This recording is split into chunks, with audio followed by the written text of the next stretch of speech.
ሁሉን የያዘው እግዚአብሔር መላእክትና የመላእክት አለቆች መናፍስትና ስልጣናት አጋንንትና ኃይላት ፀሐይና ጨረቃ ከዋክብት ድርገታትን የሚሰግዱለት ተገዥዎቹና ግዛቱ ብፁዕ ናቸውና በሁሉ ባለጠጋ ሲሆን ራሱን በሁሉ ድሃ አደረገ። ኃያል ወልድን ለተቀደሱና እስከ ሞትም አደረሰ።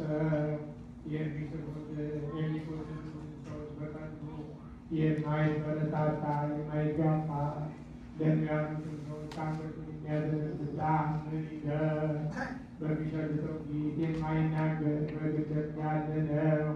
በመከራው ጊዜ በሚወጉት ፊት አፉን ያልገለጸ ምን ትዕግስት ነው።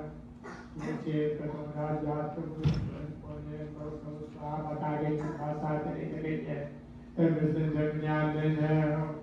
በውስጧ ሰው ካገባባት አዳራሽ የተገኘ ጽዋ እንደምን ያለ ነው።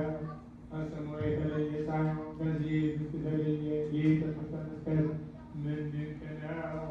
መልኩ ልምላሜው ጣዕሙ አንድ ነው እንጂ መለኮቱ ከሰውነቱ ፈጽሞ የተለየ እንዳይደለ እንዲሁ ይህ ትምህርተ መስቀል ከዚህ ፈጽሞ የተለየ አይደለም። እንዲሁም ገናንነት ከትሕትናችን ከገናንነት ጋር አንድ ይሁን።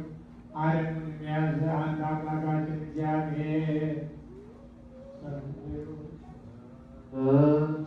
አባታችን ሆይ በሰማያት የምትኖር ስምህ ይቀደስ፣ መንግሥትህ ትምጣ፣ ፈቃድህ በሰማይ እንደሆነች እንዲሁም በምድር ትሁን።